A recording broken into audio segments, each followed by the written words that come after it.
Hi friends, எல்லாம் எப்படி இருக்கீங்க? நல்லா இருக்கீங்களா? இந்த வீடியோவில் நம்ம எதை பற்றி பார்க்க போகிறோன்னா, குழந்தைங்களுக்கு ஜங்க் ஃபுட் கொடுக்குறாங்க இல்லையா, பிஸ்கெட் கொடுக்க சொல்கிறாங்க, சுகர் ஐட்டம் கொடுக்க சொல்கிறாங்க, சால்ட்டு சேர்த்த சொல்கிறாங்க. இதை பற்றி நம்ம கொஞ்சம் இந்த வீடியோவில் பார்ப்போம். பிஸ்கெட்டே கொடுக்கக்கூடாதுன்னு நம்ம இருந்தால் பிஸ்கெட் தான் கொடுக்கணும்னு சொல்கிறாங்க. அதுவும் எங்கள் அப்பாலாம் உப்பு பிஸ்கெட் கொடு, அதுதான் ரொம்ப சத்துன்னு சொல்லுவாங்க. நம்ம வீட்டில் இருக்கவங்களே இப்படி இருக்கும்போது வெளியே இருக்கவங்கள நம்ம என்ன சொல்கிறதுனே ஒன்றும் புரியல. நம்ம வீட்டில் இருக்கவங்க எல்லாருமே டாக்டர் ஆகிடுறாங்க இந்த குழந்தை விஷயத்தில். அது எப்படின்னு எனக்கும் புரியல. கவுஸ் மில்க்கு கொடுக்கவே கூடாதுன்னு சொல்கிறாங்க டாக்டர் 1 இயர் வரைக்கும். ஆனால் அது கொடுத்தா தான் குழந்தை ரொம்ப ஹெல்த்தியாக இருக்குமா, சத்தாக இருக்கும், நீ கொடுன்றாங்க. தாய்ப்பால் பத்தவே பத்தாதுன்றாங்க. அதுதான் எனக்கும் ஒன்றும் புரியவே மாட்டேங்குது. அவங்களாம் நான் லிட்டர் கணக்கில் கொடுத்தாங்களாம், லிட்டர் கணக்கில் வரமாட்டேங்குதுன்னு சொல்லி அதெல்லாம் சொல்கிறாங்க. இவங்க மத்தியில் நம்ம எப்படி தான் இந்த குழந்தைங்களை வளர்த்துறதுன்னு அம்மாவோட திங்கிங் ரொம்ப அதிகமாக இருக்குது. சில டைம்லாம் அம்மா பேசுகிறதே நமக்கு கடுப்பாகும். என்ன சொல்கிறதையும் புரிஞ்சிக்க மாட்டாங்க. அவங்களும் அந்த காலத்து ஆள் மாதிரி பேசிக்கிட்டே தான் இருப்பாங்க. நம்ம அதெல்லாம் காதிலே போட்டக்கூடாதுங்க. இந்த குழந்தை விஷயத்தில் பெரியவங்க எல்லாரையும் உள்ளே விட்டா அவங்க இஷ்டத்துக்கு பேசிட்டு போகிறாங்க. அதனால் நம்ம என்ன பண்ணணும்னா, நமக்கு என்ன தெரியும், இப்போ படிச்சிருக்கோம், குழந்தைங்களுக்கு எது கெட்டது நல்லது நமக்கு ஓரளவுக்கு நல்லா தெரியுது. அதனால் நம்ம பார்த்து பக்குவமாக தான் குழந்தைங்க வளர்த்துருங்க. டாக்டரு சுகரு சால்ட்லாம் சேர்த்தக்கூடாதுன்னு சொல்கிறாங்கன்னு இவங்ககிட்ட சொன்னால் இவங்க டாக்டரே திட்டுவாங்க. அதுதான் ஹைலைட்டே இதில். குழந்தை நம்ம செஞ்சு கொடுத்த சாப்பாடை சாப்பிட்லாம், சரி சாப்பிட மாட்டேங்கிறாங்கன்னு சொல்லி நம்ம வேறு ஒரு ஃபுட்டு செய்வோம். அதை என்ன சொல்லுவாங்க, எதுக்கு இத்தனை சாப்பாடு செஞ்சிட்ருக்கான்னு கேட்பாங்க. அது மட்டும் இல்லை, வீட்டில் செய்கிறத தான் கொடுக்கணும். ஆனால் 6 மாதம் குழந்தைக்கு வீட்டில் செய்கிறது எப்படி அந்த குழந்தைக்கு கொடுத்தா அது சாப்பிடும்? அது பொழுதுனைக்கு கிச்சனில் சமைச்சிக்கிட்டே இருக்கா, சாப்பாடு வேஸ்ட்டே ஆகிட்டே இருக்குன்னு சொல்லி அதை ஒரு பக்கம் கம்ப்ளைண்ட் பண்ணுவாங்க.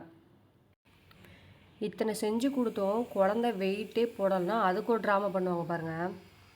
இவ தான் சாப்பிட்றா, குழந்தைக்கு சாப்பாடே கொடுக்குறதில்ல, குழந்த ஒல்லியாகிட்டே போகுது, நம்ம சொல்கிறத பச்சிக்கிட்டா தானே குழந்த வெயிட் லாஸ் ஆகிட்டே இருக்குன்னு சொல்லி அதுக்கு ஒரு ட்ராமா நடத்துவாங்க. இதெல்லாம் நம்ம பார்த்துக்கிட்டே தான் இருக்கணும். அப்புறமேட்டு நாங்கள் 10 பிள்ளை பெற்றோம், 20 பிள்ளை பெற்றோம், அசால்ட்டாக வளர்த்தணும்னு சொல்லுவாங்க. அந்த காலத்தில் அக்கம் பக்கத்தில் இருக்கவங்க எல்லாம் சொந்தக்காரங்க, ஜாலியாக இருக்கும், எல்லாம் விளையாடுவாங்க, பிரச்சனை இல்லாமல் இருந்தது. இப்போ அப்படியே இருக்குங்க, எல்லாம் ஒர்க்குக்காக வெளியே ஊர் போகிறாங்க, தனியாக இருக்காங்க, தனி குடித்தனத்தில் இருக்காங்க. குழந்தைய நம்பி ஒரு வீட்டுக்கு நம்மளால் அனுப்புறது ரொம்ப ரிஸ்க்கு. இதெல்லாம் நம்ம குழந்தையும் பார்த்துக்கணும், வீட்டு வேலையும் செய்யணும், நம்மளையும் பார்த்துக்கணும், ஹஸ்பண்டையும் ஆஃபீஸ் அனுப்பணும்.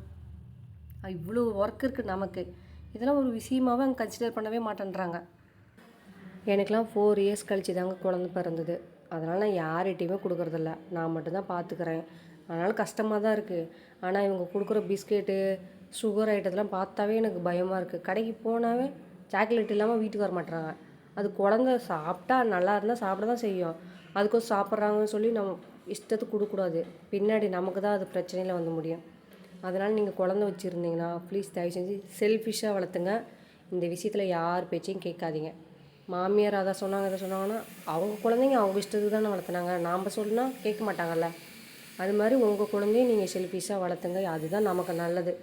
அவங்க இதை சொன்னாங்க அதை சொன்னாங்கன்னு சொல்லி எதையும் தயவு செஞ்சு கொடுத்துறாதீங்க. அப்புறம் இன்னொன்று, உடம்பு சரியில்லைனா தயவு செஞ்சு ஹாஸ்பிட்டலுக்கு கூட்டிகிட்டு போங்க. பக்கத்து வீட்டு பாட்டி அதை சொன்னிச்சு, எதிர்த்து வீட்டு ஆண்டி இதை சொன்னாங்கன்னு சொல்லி நம்ம எதோ பண்ணோமா பெரிய பிரச்சனையில் தான் வந்து முடியும். அதை நான் லைவ்லேயே பார்த்தேன்.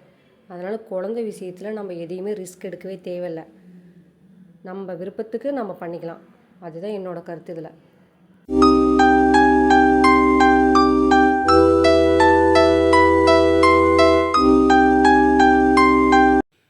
எனக்கு இப்போ குழந்த பிறந்ததுக்கு அப்புறம் தாங்க இந்த அம்மாங்களோட அருமையே புரியுது.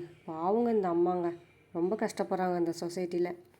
ஏதாவது குழந்த சேட்டை பண்ணால் அம்மா மாதிரியே சேட்டை பண்ணுதுன்னு சொல்லுவாங்க. அதெல்லாம் கேட்கும்போது என்ன பண்ணுறதுனே தெரியாது, அவ்வளோ கஷ்டமாக இருக்கும். எப்படியோ ஒன்று இந்த சமூகத்துக்கு கொண்டுட்டு வந்துட்ட குழந்தைய எப்பாடுபட்டாவது வளர்த்திடணுங்கிற ஒரு எண்ணத்தில் நாமளும் வளர்த்திட்ருக்கோம். மேரேஜ் ஆனதும் உடனே குழந்த இல்லைன்னு சொல்லிகிட்டே இருப்பாங்க. நீங்கள் குழந்த பெற்றதுக்கப்புறம் யாருமே இருக்க மாட்டாங்க. திரும்பி பார்த்தீங்கன்னா ஹெல்ப் பண்ண யாருமே வரமாட்டாங்க. நீங்கள் உங்கள் குழந்த நீங்கள் மட்டும்தான் வளர்த்தணும். நல்லது கெட்டது எல்லாமே நீங்கள் மட்டும்தான் பார்க்கணும். இதெல்லாம் பார்த்துட்டு நம்ம அமைதியாக தான் இருக்கணும். அதே மாதிரி நீங்கள் ஏதாவது ஒரு கேள்வி கேட்டுட்டிங்கன்னா அந்த இடத்துல நீங்கள் வில்லியாக பார்ப்பாங்க. கேள்வியே கேட்கக்கூடாது, எது நடந்தாலும் அமைதியாக இருக்கணும். நீங்கள் கேள்வி கேட்க ஆரம்பிச்சிட்டிங்கன்னா இவ கேள்வி கேட்குறாங்கிற வில்லிங்கிற ஒரு பட்டத்தை உங்கள் மேலே கொண்டு வந்து வச்சுருவாங்க. அதனால் இதெல்லாம் திருத்த முடியாது, இந்த சொசைட்டி மாற்றவும் முடியாது. அவங்க என்ன பேசுகிறாங்கன்னு சொல்லி பேசிக்கிட்டே இருங்க, நான் என் வழியில் போயிட்டே இருக்கேன்னு சொல்லிவிட்டு நம்ம இதெல்லாம் கண்டுக்கவே கூடாதுங்க, போயிட்டே இருக்கணும். சரி, ஓகே. நம்ம இதை பற்றி பேசிகிட்டு இருந்தால் ரொம்ப போர் அடிக்கும். வாங்க நம்ம சின்னதாக ஒரு ஷாப்பிங் போய்ட்டு வரலாம். சரவணா ஸ்டோர் தான்.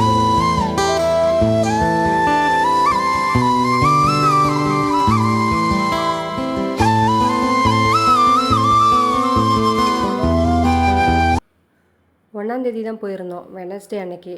மந்த் எண்ட்லாம் முடிஞ்சனால கூட்டம் அதிகமாக இருந்தது. காய்கறி பக்கமே போக முடியல, அதிகமாக இருந்தது. சரி, கொஞ்ச நேரம் கூட்டம் குறைஞ்சி வெட்டி போகலான்னு சொல்லி எல்லாம் சுற்றி பார்த்துட்டு இருந்தோம். ஜுவல்ஸ் எல்லாமே சூப்பராக இருந்துச்சு, கலெக்ஷன் நிறையா இருந்தது, ரேட்டுமே கம்மியாக தான் இருந்தது. அது கொஞ்ச நேரம் வேடிக்கை பார்த்துட்டு, சரி ஃப்ரூட்ஸ் வந்து என்ன வாங்கினா சப்போட்டா மண்டலம் பாட்டு தான் வாங்கினேன். அதுதான் கொஞ்சம் நல்லா இருந்தது. அப்புறம் வெஜிடபிள்ஸ் எல்லாமே நான் ஃப்ரெஷ்ஷாக இருந்தது. அது நம்ம 2 பேருக்கா, அதனால் எது வாங்கினா கரெக்டாக இருக்குமோ அதாவது கொஞ்சம் கொஞ்சம் எல்லாமே வாங்கிட்டேன். பில் 1500 பக்கமாக வந்தது. எல்லாமே கொஞ்சம் கொஞ்சமாக எடுத்த மாதிரி தான் இருந்தது. பில் அதிகமாகிடுச்சு. தக்காளி பழம் கரெக்டாக நான் எடுக்கும்போது 19 ரூபா இருந்தது. எடுத்து முடிச்சோட்டி ரேட் ஏறிட்டுன்னு சொல்லி 25 ரூபான்னு வந்து எழுதிட்டு போனாங்க அங்கே இருக்கவங்க. சரின்னு சொல்லிட்டு எல்லாமே வாங்கினேன். பூண்டு வாங்கலை. பூண்டு ஆல்ரெடி கோயம்பேடு மார்க்கெட்டில் வாங்கினதே இருந்ததுனால பூண்டு வாங்கலை. வெங்காயம் மட்டும் 100 ரூபாய்க்கு வாங்கினேன். தக்காளி பழம் கரெக்டாக 100 ரூபாய்க்கு வாங்கினேன். அப்புறம் பாப்பாவுக்கு சக்கரவள்ளி கிழங்கு எல்லாமே வாங்கினேன். எல்லாம் வாங்கிட்டு பாப்பாவுக்கு ஷூ வாங்கலாம்னு சொல்லிட்டு செப்பல் கலெக்ஷன் போனோம். நிறைய இருந்தது, குழந்தைங்களுக்கு அழகழகாக இருந்தது. எல்லாமே போட்டு போட்டு பார்த்தோம், எல்லாம் நல்லா இருந்தது. அப்புறம் எனக்கும் பார்த்தேன், சரி நாமளும் ஒரு செப்பல் எடுக்கலாம்னு சொல்லிட்டு. கலெக்ஷன் நல்லா இருந்தது. ரேட்டு தான் கொஞ்சம் அதிகமாக இருக்குது, பரவாயில்ல, ஒர்த்து தான். அது அந்த மாதிரி இருந்தது. இந்த செப்பல் தான் நான் பார்த்தேன், எனக்கு பிடிச்சிருந்தது. அப்புறம் பார்த்துட்டு பாப்பாவும் கொஞ்சம் கொஞ்சம் எல்லோரும் அங்கே இருந்த எம்ப்ளாயிஸ் கூடலாம் விளையாண்டுட்டு இருந்தாங்க, பார்க்கவே ஜாலியாக இருந்துச்சு. அப்புறம் வீட்டுக்கு கட்டை இல்லை, வெஜிடபிள் கட் பண்ணுவோம் இல்லைங்களா, அது இல்லை. சரி அதை வாங்கலாம் சொல்லி போயிருந்தோம். அழகழகாக இருந்தது பாருங்கள், கூட எவ்வளோ அழகாக வச்சுருக்காங்கன்னு. ரேட்டும் கம்மியாக தான் இருந்ததுன்னு நினைக்கிறேன். நான் கேட்டால் வாங்கி தர மாட்டாங்க, அதனால் நான் அமைதியாக வேணான்னு சொல்லிட்டு வந்துட்டேன். அப்புறம் கொஞ்ச நேரம் வந்து பில் போடுற அளவுக்கு வேடிக்கை பார்த்துட்டு இருந்தேன். பக்கத்துலேயே ஆப்போசிட்டில் போத்தீஸ் இருக்குது பாருங்கள், அங்கே போனால் ரேட் அதிகமாக இருக்கும், அதனால் நாங்கள் போகிறதே இல்லை. அப்புறம் 9th ஃப்ளோர் போய் ஆளுக்கு ஒரு பிரியாணி சாப்பிட்டு நான் பாதாம் மில்க் வாங்கியிருந்தேன். நல்லா டேஸ்ட்டாக இருந்தது. குடிச்சிட்டு அப்புறம் வீட்டுக்கு வந்துட்டோம். வீட்டுக்கு வந்து எல்லாம் அன்பாக்ஸ் பண்ணி பார்த்தோம். அந்த கடையில் வந்து 260.